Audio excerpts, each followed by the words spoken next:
L'armée impose son contrôle sur un point stratégique dans la banlieue de Soueïda. La Russie souligne l'importance de la coordination entre les pays pour lutter contre le terrorisme. L'armée irakienne entre à Tikrit et poursuit ses opérations à Anbar et Diyala.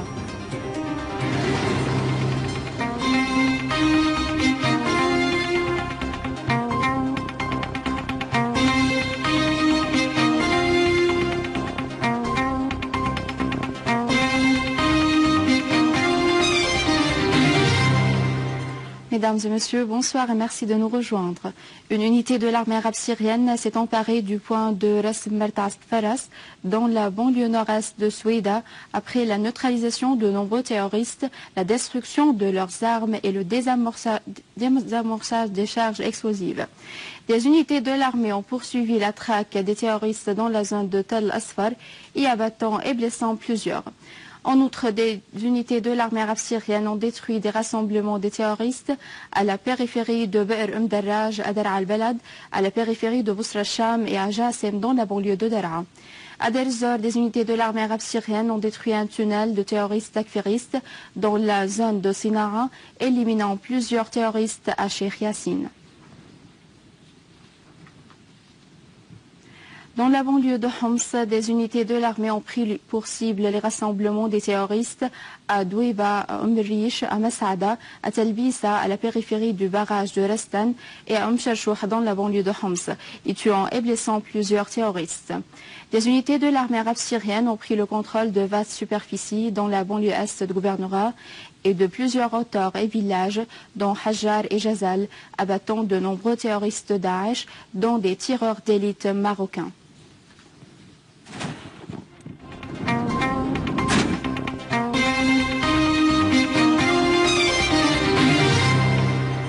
Le ministre russe des Affaires étrangères Sergei Lavrov a affirmé que la lutte contre le terrorisme devait se dérouler en vertu de la loi internationale.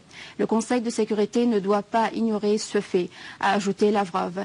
Dans une conférence de presse conjointe avec son homologue espagnol José Manuel Garcia à Moscou, Lavrov a souligné un grand besoin de la coordination des mesures entre les pays pour lutter contre le terrorisme et l'extrémisme. Le secrétaire général du parti turc de la patrie d'Europarentchek a indiqué que le président turc Recep Tayyip Erdogan avait envoyé les terroristes en Syrie et porté atteinte ainsi aux relations de bon voisinage. Rapporté par la chaîne Ulusal, Perentchek, qui a récemment visité la Syrie, a fait noter dans une allocution prononcée lors d'une activité organisée par l'école politique à l'université de Bahçe Şehir à Istanbul que les pays de la région affrontent des réseaux armés entraînés par les États-Unis dans le cadre du programme d'entraînement de l'opposition syrienne. En Irak, les forces irakiennes ont accédé dans les rues de Tikrit au centre du gouvernorat de Saladin. La ville avait été encerclée depuis plusieurs axes à l'ombre d'une avancée de l'armée dans le quartier Qadisiyah. Près de 1400 mètres carrés, couvrant 42 villages, ont été libérés du contrôle de Daesh à l'est de Saladin. Dans le même contexte, les forces irakiennes ont commencé une attaque sur les pieds de Daesh dans la localité Riyad au sud-ouest de Kirkouk. Cette opération jalonne la libération de la route Biji-Kirkouk en passant par le district Houeija au sud-ouest de Kirkouk. Et à Anbar, les terroristes de Daesh ont subi de lourdes pertes alors que les opérations de l'armée se poursuivent pour reprendre en contrôle le district Kerma tout entier. En Égypte, un ouvrier a été tué et 24 conscrits ont été blessés dans une attaque terroriste dans la localité El-Masaïd, dans la zone El-Arish à Sinaï. Une source sécuritaire a indiqué que l'attaque avait été faite à la voiture piégée, conduite par un suicidaire visant un camp des forces de sécurité centrale. Des manifestants libyens ont mis le feu dans les drapeaux qataris et turcs, ainsi que dans le drapeau des frères musulmans, alors qu'ils parcouraient les rues de la ville de Tobruk pour dénoncer l'appui qu'apportent ces partis aux terroristes en Libye.